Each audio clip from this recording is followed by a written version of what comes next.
Toda vez que a vida nos coloca uma dificuldade, um limite, é interessante que a gente enfrente essa dificuldade, esse limite, com o desejo de aprender. O que aquele momento difícil quer nos ensinar?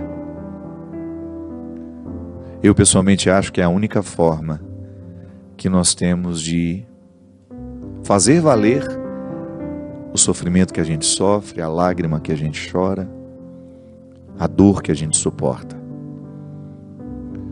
A dificuldade, ela pode parecer-nos no primeiro momento intransponível, grande demais. Eu me recordo que os momentos mais sofridos da minha vida, eu sempre vivi a tentação de pensar que aquilo era maior do que eu. Isso é natural. A gente sente medo. É um instinto, ou melhor, é um sentimento que primeiro nos ocorre no momento da dificuldade, é o medo.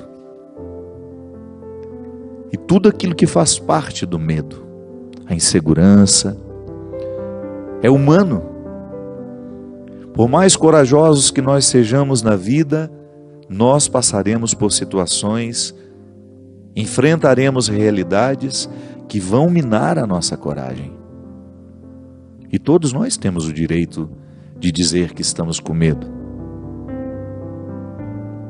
É uma forma que a gente tem de recrutar a verdade, porque a partir do momento que nós recrutamos a nossa verdade, e se ela me coloca, se essa verdade me evidencia ao outro como alguém que está com medo, então eu estou pronto para a batalha. Porque a verdade é o ponto de partida para toda a luta. Eu preciso saber o que eu tenho, tanto como recursos para lutar, como também o que eu preciso enfrentar. É a verdade que esclarece.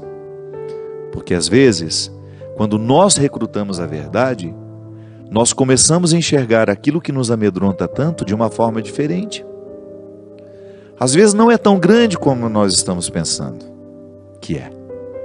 Mas o medo nos faz pensar que é. Eu tenho uma forma de interpretar, que inclusive está no meu livro, O Discípulo da Madrugada. Aquele momento que Abraão precisou viver no Monte Moriá, quando ele entendeu que Deus estava pedindo que ele sacrificasse o seu filho Isaque. Eu sempre fiquei muito incomodado com essa passagem. Sempre achei estranho que Deus, um Deus de amor, possa pedir a um homem que sacrifique o seu filho Isaque. Para demonstrar-lhe amor, para demonstrar-lhe fidelidade. Há outras formas de demonstrar isso. Cometendo um assassinato, para demonstrar que sou fiel a Deus, eu vou cometer um gesto que é pior do que ser infiel?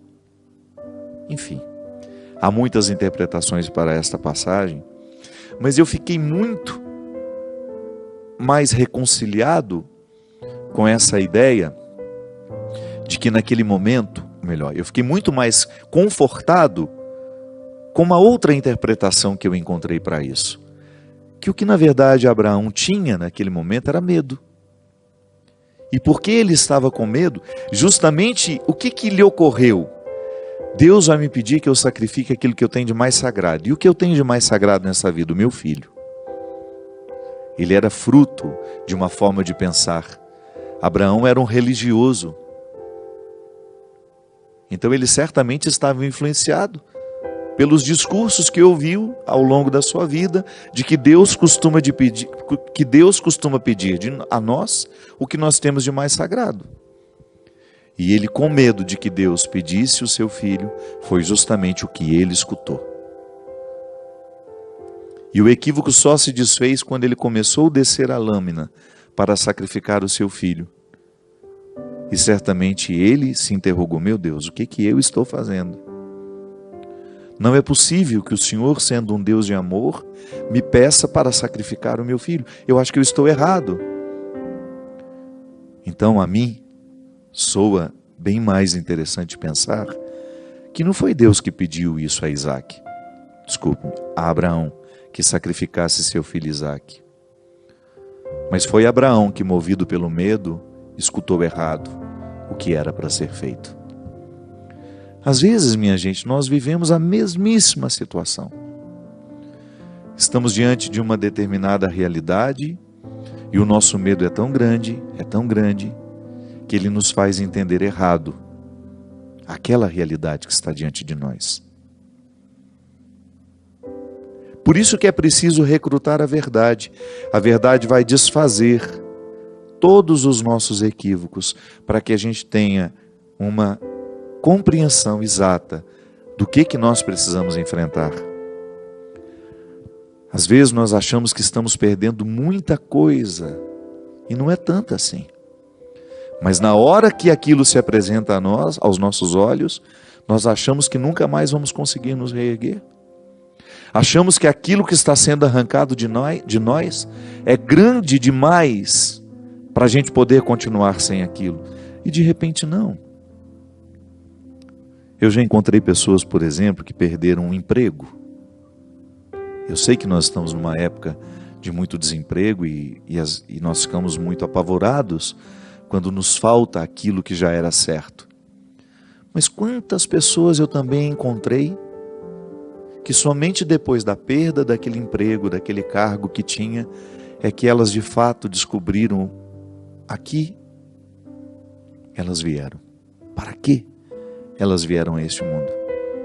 Estavam presas, amarradas naquela rotina que não se modificava nunca, pararam de recrutar o que tinham e de repente se acostumaram com o pouco que estavam se oferecendo. Porque às vezes nós temos uma ilusão de que nós oferecemos aos outros, que este é o primeiro passo, não é não, esse já é o segundo. O primeiro, nós recrutamos em nós e nos oferecemos. Tudo aquilo que eu posso como pessoa, eu recruto diariamente e ofereço a mim, porque eu sou a primeira instância que experimenta o que eu posso, todas as minhas possibilidades. Ainda hoje tuitei sobre isso, né? Que o amor próprio é um recurso da nossa inteligência emocional que não nos permite fazer comparações com os outros. Olha para aquela pessoa, como ela é muito mais bonita do que eu, como ela é muito mais inteligente, como ela é muito mais capaz. Isso é injusto demais. Não é justo você olhar para o outro e comparar-se. Porque o outro, ele nunca vai ser como você, porque ele é outra pessoa. E você nunca vai ser como ela, porque você é outra pessoa. Agora, ocupe-se do que você pode se oferecer. Pare de prestar tanta atenção no que o outro já ofereceu de si e depois ofereceu aos outros, e você vai descobrir o que você pode descobrir dentro de você. E o amor próprio é justamente esse primeiro movimento, é a primeira instância do amor, que eu pessoalmente gosto de compreender como um presente que Deus me deu. Santo Agostinho fala isso de forma tão sofisticada e simples ao mesmo tempo.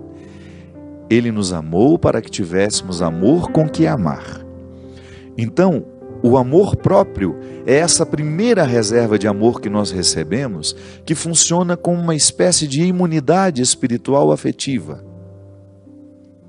Eu faço uma experiência de amor comigo, eu me cuido, eu tenho preocupação com a minha saúde, eu tenho zelo pelo meu corpo, eu tenho zelo por aquilo que entra no meu ouvido, que vai influenciar a minha mente.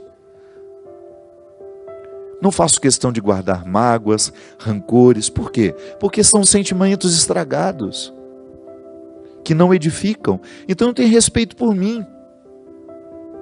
Eu sou o território da primeira proteção. Sou eu que estou me oferecendo aqui neste momento, numa realidade muito íntima, muito íntima. Por isso eu compreendo que este é o primeiro derramamento de amor que eu recebi, que se chama amor próprio. Neste amor próprio, Deus me ama, me protege, me resguarda, me dá coragem para enfrentar os que desafiam a minha dignidade, aos que não querem me interpretar como alguém de valor. Então esse é o primeiro momento em que eu estou recolhendo tudo aquilo que é próprio, tudo aquilo que faz parte da minha idiosincrasia. Uma palavra difícil, né? Idiosincrasia, o que é isso? Tudo aquilo que diz respeito a mim, tudo aquilo que diz respeito ao ser que você é, as suas características, as suas possibilidades, os seus limites. Então, nesta primeira experiência de amor próprio, eu crio este círculo de proteção. Eu me amo porque Deus me ama. Deus me ama e vai me ajudando a me amar também, a me acolher, a me recolher. E todos os dias, num exercício de auto-amor, eu vou buscando dentro de mim tudo o que é necessário para eu viver melhor. Então, eu me ofereço. Num primeiro movimento de amor, eu me ofereço aquilo que eu tenho de mais precioso. E somente depois eu começo a oferecer aos outros. Essa experiência, minha gente, ela é fecunda. E é ela que nos realiza. Então, às vezes, uma dificuldade chega e nos acorda para a gente perceber que nós paramos de cavucar na terra da nossa essência, que nós ficamos acostumados àquele pouco que aquele trabalho, que aquela função, que aquele grupo de amigos estava me recrutando. É por isso que o desafio é sempre positivo na nossa vida. Você olha para aquela transferência, você olha para aquela perda, e num primeiro momento, qual é a tentação? Pensar, não sobreviverei fora do que eu já estou acostumado. E de repente, essa transferência, essa perda, essa mudança, é apenas uma batida na porta, que Deus está fazendo questão de vir pessoalmente bater na porta da sua vida, do seu coração, para que você perceba que você é muito mais do que você imagina ser. Que você ainda não se ofereceu nem a metade do que você pode se oferecer. E porque você ainda não se ofereceu, porque você ainda não descobriu, ainda não revelou a você, é claro, é natural que você não tenha oferecido também aos outros. Você não sabe que tem? Como é que você vai oferecer ao outro algo que você nem sabe ter? Mas às vezes nós descobrimos que temos com o próprio movimento da vida, volto a dizer, através de uma perda, de uma mudança, que num primeiro momento parece nos assustar, mas depois se mostra absolutamente frutuosa, porque abriu a nossa mente, o nosso coração, o nosso jeito de sentir e de pensar, o ser que somos e o ser que ainda podemos ser. Eu pessoalmente já vivi muitos momentos em que eu achei que não suportaria. Primeiro porque eu sou dramático, né? Eu sou naturalmente dramático. Eu tenho, como diz Adélia Prado, uma capacidade enorme de dramatizar os mínimos acontecimentos. É uma característica minha, que eu aprendo a lidar com o dia a dia. Eu tenho aquela tendência de achar que não tem solução, que agora... Mas não. Então, domando esse jeito de ser, eu fui aprendendo que eu preciso acolher aquilo que a vida está me oferecendo. E eu me surpreendi muito em situações que eu achava que estavam elas trabalhando contra mim, e de repente eu descobri que a partir delas eu teria a oportunidade de ter acesso ao meu coração de um jeito muito novo. Eu pessoalmente acho que é muito positivo a gente conviver com pessoas, por exemplo, que nos ajudam a ter um acesso novo ao nosso coração. Quando nós estamos muito viciados pela forma como os outros nos veem, a gente corre o risco de se ver também de forma viciada. Porque o outro nos vê sempre do mesmo jeito, e isso às vezes paralisa a nossa capacidade de nos ver de uma forma diferente. Pode ser que você esteja viciado na maneira como você se vê, porque os outros que estão ao seu redor lhe veem sempre do mesmo jeito. E às vezes uma mudança, de repente você descobre uma pessoa nova que lançou um novo olhar sobre você, que lhe fez uma pergunta fundamental, que lhe fez pensar naquilo que você antes não tinha pensado sobre você? É tão interessante quando nós cavamos na terra do coração e descobrimos que ali há novidades que foram vistas por uma outra pessoa que estava de fora. Como são preciosas essas pessoas na nossa vida, porque elas enxergam aquilo que nós ainda não tínhamos enxergado. Como Jesus fez na vida de muitas pessoas. Enxergou o que aquelas pessoas ainda não tinham visto. Encontrou dentro delas uma riqueza que elas ainda não sabiam se oferecer. E porque elas ainda não sabiam se oferecer, elas estavam privadas de poder também oferecer isso aos outros. Por isso, não tenha medo das suas dificuldades, não tenha medo das suas perdas, não tenha medo dos seus conflitos. Tudo isso que num primeiro momento pode parecer contrário a você, pode ser uma feliz oportunidade, um bom acesso àquilo que você ainda não sabe sobre você. Há uma força que ainda está oculta e que virá à tona à medida em que você permitir que a própria realidade conflituosa lhe ajude, lhe motive a buscar o que você não sabia possuir. Permita que a dificuldade de hoje, o sofrimento de agora, a lágrima deste momento, lhe conduzam à sua mais profunda verdade.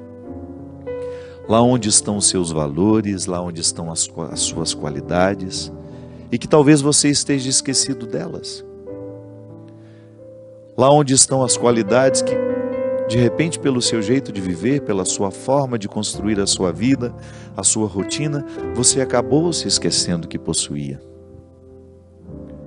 Nada pode nos empobrecer mais do que nós possuirmos riquezas e não termos à disposição essas riquezas. Nada pode nos empobrecer mais do que sermos proprietários de grandes riquezas que desconhecemos. Dentro do coração há tantas riquezas, há tantas pedras preciosas, mas é preciso buscá-las. Não basta tê-las, é preciso utilizá-las. Não basta ter riquezas, é preciso saber instrumentalizar tudo isso. Às vezes, minha gente, nós precisamos só de acordar. E às vezes este acordar está intimamente ligado a uma mudança, a um desconforto que nós precisamos enfrentar. Eu gosto de dizer que o nascimento, ele não acontece uma única vez na vida. Eu vim ao mundo porque fui expulso pelo ventre da minha mãe, que, movido por uma sabedoria biológica, me colocou para fora. Chega, já passou o tempo de estar aqui. E que bom que eu fui expulso. E depois precisei enfrentar muitas outras expulsões do ventre da vida. Quando eu achava que já tinha encontrado o meu lugar, as contrações chegaram, os acontecimentos me expulsaram e eu precisei buscar uma nova forma de ser o Fábio. E como isso nos enriquece? Quando você percebe que a vida, em movimentos de contrações, está expulsando você daquela realidade, daquela situação, antes de lamentar, pense na possibilidade de que essas contrações, essa expulsão, lhe proporcionará uma nova forma de ser você. E isso é absolutamente maravilhoso. Ter a oportunidade de ser você de um jeito novo. Isso é como nascer. Isso é como renascer. Você se dá a oportunidade de viver uma nova experiência com tudo aquilo que já foi aprendizado antes.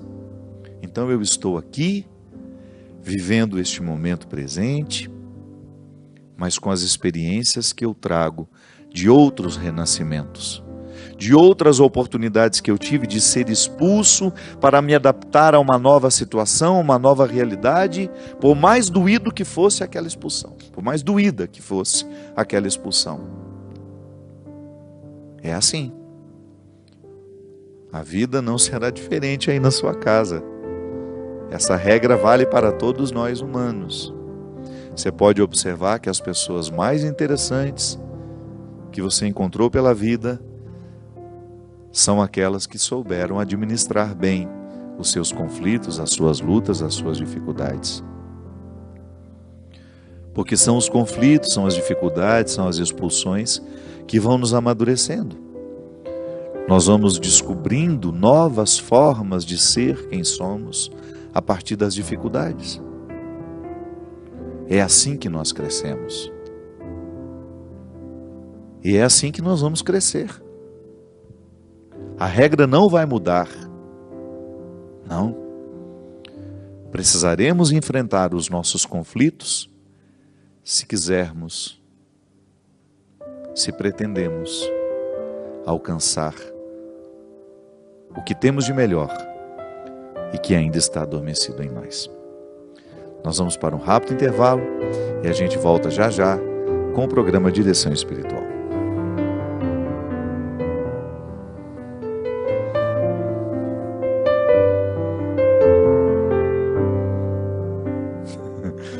Boa noite, seu Christian. Tudo certo com você? O programa já era para ter começado antes, mas o Christian chegou aqui 10h10, não foi? O atraso dele hoje foi de 10 minutos. Ainda riu desavergonhado ali. Tá certo que ele não cobra nada para estar aqui, né? Só na amizade. Christian, você tá ficando careca. Lamento informar que você tá com aquela famosa bunda de macaco. É. Você sabe que eu arrumei... Hoje eu vi um médico no Instagram que me segue. Eu vou até falar dele aqui. Ele é lá de Manaus. Estava me oferecendo para fazer implante na cabeça. Dr. Pedro Veras. Não, o método dele, eu já sabia. Eu, na verdade, tomei conhecimento vindo para cá. Eu já tinha escutado que em Manaus tinha uma técnica moderníssima de implante de cabelo, que você não faz aquele scalp mais como no passado as pessoas faziam. Dá uma levantadinha no seu cabelo aqui, vai tirando fio por fio. Deve levar uns 30 anos, né? Tirar fio por fio. Transfere. Não... É porque tem uma coisa esquisita, né? A gente vai ficando igual o Bozo. O Bozo, você lembra que o Bozo que tinha aquela careca aqui e os cabelos tudo aqui? O meu cabelo, por exemplo, ele só cresce nas laterais. Uma coisa impressionante. E aí você faz, tira aí do fundo e põe pra frente, põe aqui em cima. Aumenta a nuca, é. Eu tenho cabelo, sou igual o Chitãozinho de Chororó. Vai crescendo e chega até lá nas costas. E na hora que no lugar que ele tem que crescer, ele cai. Não cai. E depois o cabelo começa a nascer num lugar que não precisa. Por exemplo, para que serve o cabelo dentro da orelha? Você já parou para pensar? Às vezes eu encontro algumas pessoas que têm um estufo de cabelo saindo da orelha e eu não consigo prestar atenção em outra coisa. Eu só olho para aquele estufo e penso, gente, para que serve esse cabelo dentro da orelha? E é depois de velho também, né? Você não vê uma criança com cabelo dentro do ouvido. E aí aquele cabelo que tinha que estar aqui, está dentro do ouvido. São os mistérios da vida, que quando a gente encontrar o Senhor, a gente vai perguntar para Ele vai nos dar uma explicação.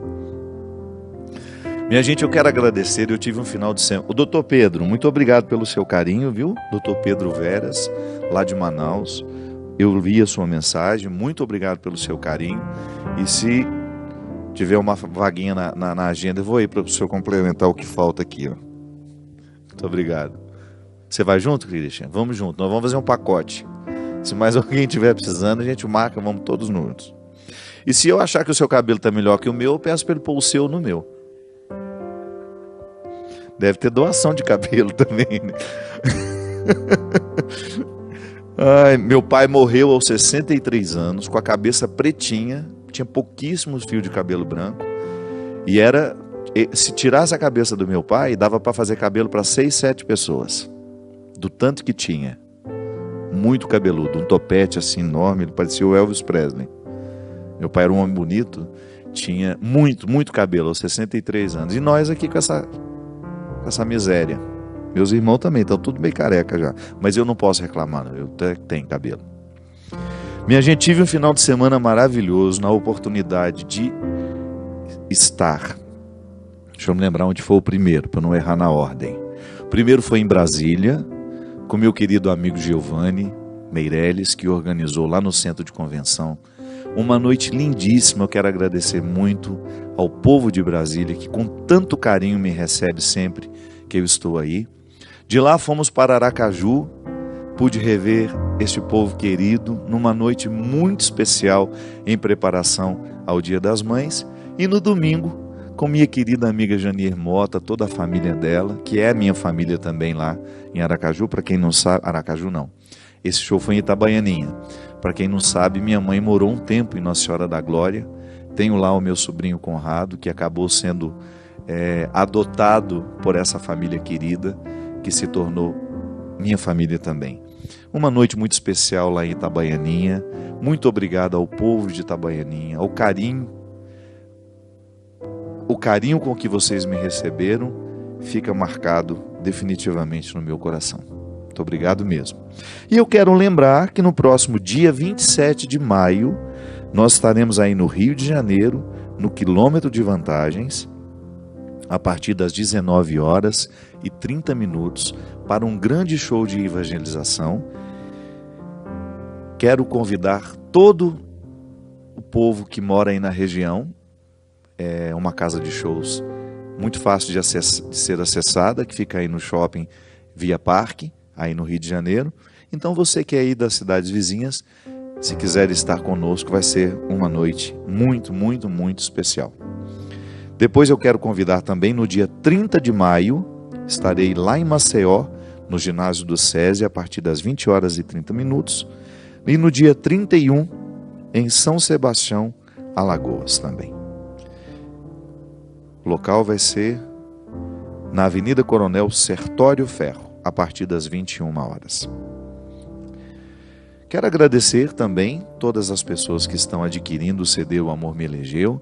Lembrando que o CD, que é da Canção Nova, um produto da Canção Nova, ajuda a pagar as contas aqui. Vocês sabem que o Davi, ele tem como missão todos os produtos que são de evangelização aqui, ajudam a manter essa obra no ar.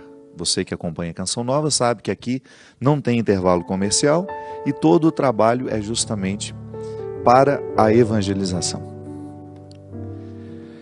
Muita gente comentando aqui da dificuldade que encontra de enfrentar o novo. Muita gente aqui no Twitter dizendo aqui: padre, sempre interpreto as mudanças na minha vida de maneira negativa. Também concordo com o senhor que há algumas mudanças que no primeiro momento nos fazem sofrer, mas é assim mesmo. Não há outra forma de enfrentar o obstáculo. Não é justo enfrentar o obstáculo senão interpretando como uma oportunidade de mudança. Às vezes nós temos um chacoalhão da vida que modificam a nossa postura. Eu, por exemplo, vou dar um exemplo. Essa semana mesmo, eu não sei se vocês acompanharam, mas na pregação que eu fiz na Festa da Misericórdia, teve um momento em que eu falei que eu não acredito em macumba. Quando eu falei macumba, eu estava me referindo àquilo que na minha infância eu fui criado dentro de um contexto onde as pessoas tinham esse sincretismo religioso. Eram católicas, mas iam nas benzedeiras. E aquelas mesmas benzedeiras que retiravam da gente, como, segundo elas, o mal-olhado, aquilo que é ruim no dia a dia, que a gente, as pessoas, no dia a dia isso. Vou lá, eu estou me sentindo mal e aquela benzedeira rezava por mim. Uma prática muito comum lá na nossa infância. Essa mesma benzedeira tinha também o hábito de fazer aquilo que eles chamavam de trabalho espiritual para poder retirar o marido de uma, o marido de outra, fazer um mal aqui, um mal ali. E no momento que eu fiz essa pregação aqui na Canção Nova, eu falei justamente disso, que nós cristãos não acreditamos no poder que uma pessoa tem de fazer mal a nós através de um trabalho espiritual, porque nós estamos revestidos pela força do Cristo ressuscitado. Só que eu fui muito infeliz, eu fiz uma piada que soou ofensiva aos ouvidos de muitas pessoas e eu compreendo perfeitamente. Às vezes nós estamos acostumados a falar de uma determinada situação deste ou daquele modo e culturalmente aquilo foi ficando socializado e a gente nunca se incomodou. Até que alguém que está do outro lado se sente incomodado com a nossa piada, com a maneira como a gente fala as coisas. E foi muito positivo, porque quando o Babalorixá fez uma notificação pedindo que eu me retratasse daquela forma, daquele jeito de dizer, eu pensei que de fato nós precisamos ter muito cuidado. Eu sou um pregador que fala com muitas religiões. E eu fico muito feliz que o programa de direção espiritual não atinja somente católicos. Ele atinge muitas pessoas de outras religiões. E eu pessoalmente acho, sim, que nós temos direito de acreditar e de não acreditar. Mas é muito perigoso a gente falar do que o outro crê, falar da forma como o outro crê, de maneira pejorativa. Eu, por exemplo, enfrentei isso na semana passada e me fez refletir muito. Algumas pessoas disseram: padre, mas nós não temos o direito de não acreditar neste trabalho espiritual? Temos, mas nós não temos o direito de fazer piada. Este é um aprendizado. Não é engraçado ridicularizar o que para o outro é importante. E uma coisa que também ficou muito equivocada: as religiões de matriz negra, elas não são diabólicas. Nós não podemos pensar que são diabólicas, elas são diferentes de nós. Então, essa compreensão de que elas trabalham com o mal também é equivocada. Também é equivocada. Claro, pode ser que tenha uma pessoa que se diz do candomblé, da umbanda, e que se utilize disso para poder dizer ter o poder de fazer o mal a este ou aquele. Mas nós não podemos generalizar. Há muitas pessoas que ficam machucadas com o nosso discurso. Então é importante a gente ter a oportunidade de corrigir a linguagem. Você sabe por quê? O mundo já está muito dividido para a gente criar outras divisões. Isso está lá no Facebook, numa página que não é minha. Inclusive você que frequenta o Facebook, que sabe onde está esse trecho da minha pregação. É um trecho de 3 minutos. Eu não sei se foi maldade da pessoa, mas o título é Macumba, não sei o que, papapá, um título bem sensacionalista justamente para chamar a atenção, porque a pregação é muito mais do que aquilo, a pregação tem um contexto. Se você frequenta o Facebook, nós já tentamos retirar aquele título, aquele trechinho da pregação, porque muitas pessoas se sentiram ofendidas e a gente não conseguiu acesso à pessoa que administra aquela página. Então, se você puder nos ajudar, deixando o seu comentário lá, pedindo que nós já pedimos que fosse retirado, mas nós não fomos atendidos por eles. Não é uma página que nos pertence, mas está lá, Frases Padre Fábio de Mello, ou Frases Fábio de Mello, não sei.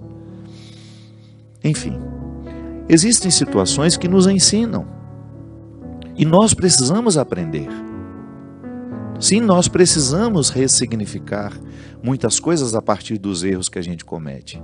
E não é nenhum problema, minha gente, você identificar o erro que você cometeu e a partir dele você tomar uma nova postura. Eu, por exemplo, eu sempre prezei tanto em ser respeitoso pelo que os outros creem, não preciso crer igual. Eu não tenho obrigação de crer igual a ninguém. Mas eu não tenho o direito de desprezar a forma como o outro crê. Eu continuo tendo o direito de ter a minha crença e de falar sobre tudo aquilo que eu creio. Mas o meu discurso não pode passar pelo deboche. Ele não pode ser permeado por expressões que venham ridicularizar o que para o outro é especial. Da mesma forma como nós cristãos também não gostamos das piadas que fazem do cristianismo. Nem tudo é engraçado. Pode parecer engraçado ao outro, mas não àquele que é o destino da piada. Por exemplo, é muito simples. Eu não gostaria que alguém pegasse uma fotografia da minha mãe e fizesse uma piada com ela, porque iria me ofender profundamente. Ofende alguém que eu amo. Então só a partir daí nós já entendemos que nem tudo é engraçado. Ridicularizar quem é importante para o outro, ridicularizar o que é importante para o outro, não é engraçado. Enfim, toda vez que a vida nos apresenta um desafio, nós precisamos administrar o desafio. Eu gosto muito daquela passagem do povo hebreu, quando já está a caminho da terra prometida, de repente tem diante de si o obstáculo do Mar Vermelho. Precisa atravessar. Aquele obstáculo parece intransponível. Como tantas vezes na nossa vida, o obstáculo também nos parece intransponível. Moisés vai pedir a Deus uma solução e Deus devolve a ele. Eu não posso fazer nada se vocês não fizerem a parte de vocês. Deus não disse tudo isso. Deus disse apenas a Moisés: diga ao povo que caminhe. Que o povo não se prenda ao obstáculo que está diante dos olhos. É o mar. De repente, olhando para aquele mar, o povo pensou que estava tudo terminado, que estava tudo acabado. Mas não. Quando o povo começa a colocar o pé na água, a travessia foi se tornando possível. Às vezes, minha gente, o que nos falta é colocar o pé na água. Porque é uma tentação a gente ficar olhando para o mar, para o problema, para a dificuldade e sempre adiando porque nós estamos com medo. A gente não enfrenta porque nós estamos com medo. Estamos tentados a pensar que aquilo é superior a nós. Não. Nós só vamos descobrir o verdadeiro tamanho do problema quando nós começamos a enfrentá-lo. Porque às vezes, antes de enfrentá-lo, ele pode parecer 3, 4, 10 vezes maior do que de fato ele é. Mas a partir do momento que nós começamos a estabelecer com ele uma relação justa, que é justamente de aplicar soluções para ele, nós vamos percebendo que ele não é tão grande assim. Eu não sei. Tudo nessa vida pode ser contornado, pode ser suportado, se nós estivermos dispostos. Eu sei que há dores que num primeiro momento parecem intransponíveis. Eu já falei aqui várias vezes, continuo dizendo. Ver uma mãe perder um filho, por exemplo, é uma dor que parece não ter solução. Mas a própria Janier, essa amiga minha que eu citei lá de Itabaianinha, ela perdeu o Gabriel, o filho dela, afogado na piscina. Você já imaginou? Você ver o seu filho caçula morrer afogado na piscina da sua casa, naquele lugar que representa para todos o lugar do lazer, da alegria.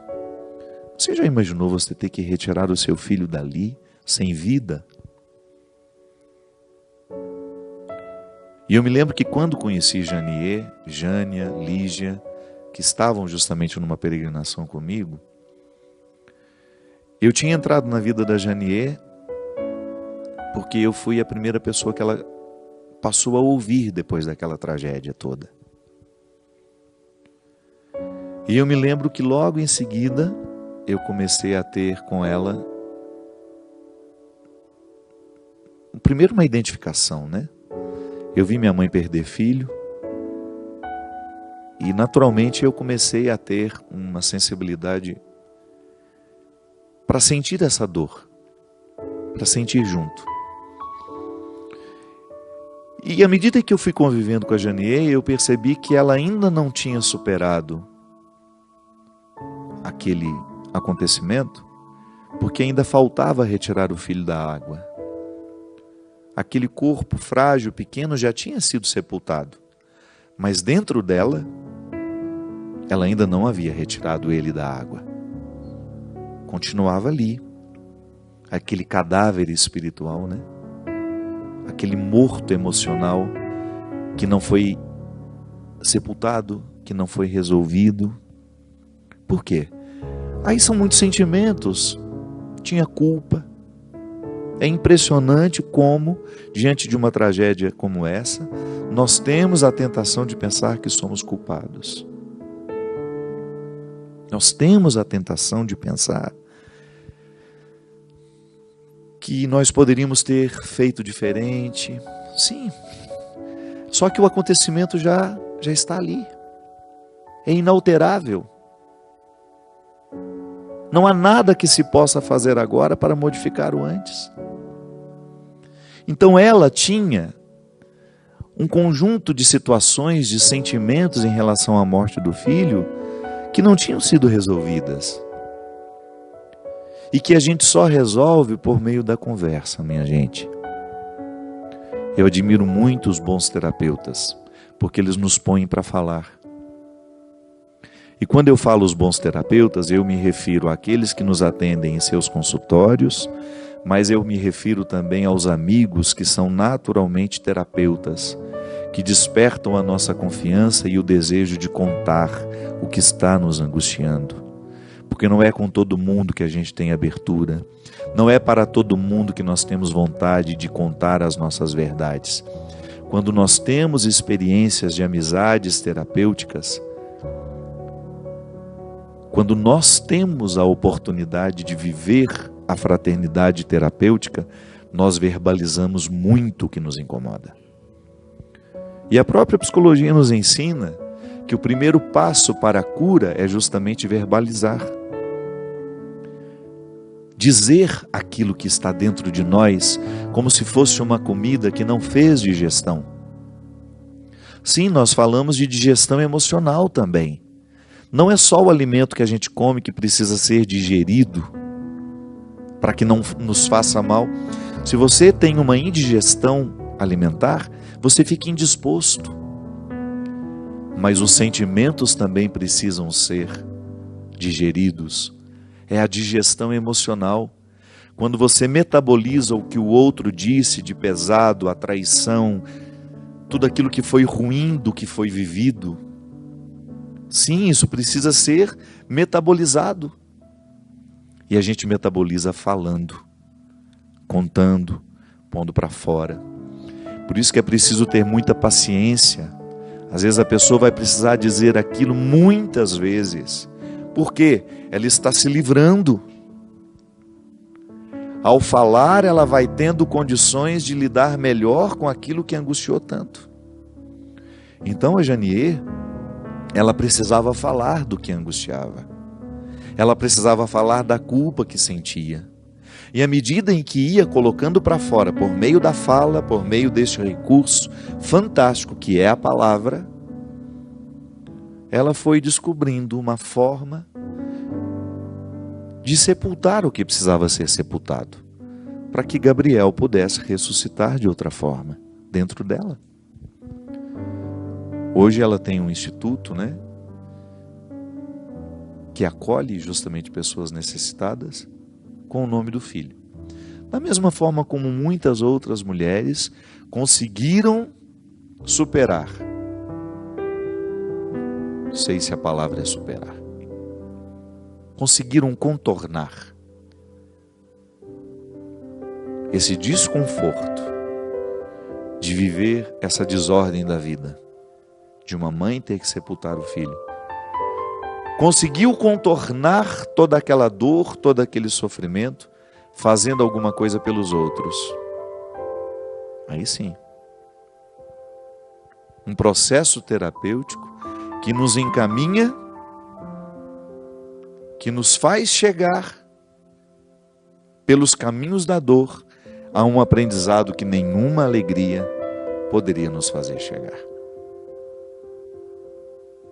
Por isso é preciso dizer. Por isso nós precisamos do processo terapêutico, seja no consultório ou seja a partir de amigos saudáveis, que nos permitem a experiência da catarse, da purificação, da limpeza emocional que nós podemos fazer quando falamos e somos ouvidos. Sim, porque não basta falar. É preciso perceber que o outro lhe escuta, né? Nem sempre nós falamos e somos escutados. Às vezes nós falamos, o outro está diante de nós, mas ele não nos ouviu. Ele não viveu com a gente aquele momento. Por isso que eu digo que é tão importante a gente ter espaços saudáveis de convivência, onde o que a gente fala é escutado. Isso faz a cura acontecer dentro de nós. Por isso o padre, né, ainda por mais que tenha se perdido o significado disso, do ir contar os pecados, do ir fazer uma direção espiritual, como isso cura o coração das pessoas. Eu admiro muito na nossa vocação essa oportunidade de ouvir, de sermos pessoas de confiança. O padre, ele naturalmente deve ser um homem de confiança das pessoas. Eu não posso banalizar o que você me conta. Eu não posso ser um fofoqueiro que banalizo o que você me falou, que saio dizendo para os outros as suas fraquezas, aquilo que você me confessou, aquilo que você me contou. Não. Um dos primeiros aprendizados que nós precisamos ter como padre é justamente o respeito pelo que o outro nos fala, porque as pessoas estão necessitadas de serem ouvidas. Por isso, não tenha medo de dizer o que você precisa dizer. Verbalize. Procure um lugar, procure alguém que tenha condições de lhe ouvir. Quem sabe assim você vai descobrir que aquilo que você está enfrentando não é tão grande quanto lhe parece. Às vezes a visão do outro corrige a visão equivocada que você está tendo da vida. Às vezes a visão que você está tendo não está lhe favorecendo, porque ela é distorcida pelo medo que você sente. Você sente medo e naturalmente olha para a sua dificuldade e a interpreta muito maior do que ela é. De repente o outro vem porque enxerga de um outro ângulo e lhe diz, não é tão grande assim quanto você pensa que é. Não é tão pavoroso quanto lhe parece ser. E aquilo é libertador, porque lhe proporciona uma nova forma de enxergar. Que o Deus Todo-Poderoso venha derramar a sua bênção sobre nós, clarear o nosso entendimento, modificar a nossa linguagem, curar-nos em posturas antigas que nos prejudicam no dia de hoje. Que o Deus Todo-Poderoso derrame sobre você a lucidez, a bênção da lucidez, para que ao olhar para os seus problemas, você recrute a verdade e saiba o que de fato você precisa enfrentar, não tornando isso maior nem menor do que é, apenas permitindo que a realidade seja o que ela de fato é. Derrame sobre nós a bênção e a proteção do Deus Todo-Poderoso, Ele que é Pai, Filho e Espírito Santo. Amém. Muito obrigado. Até a semana que vem, se Deus quiser.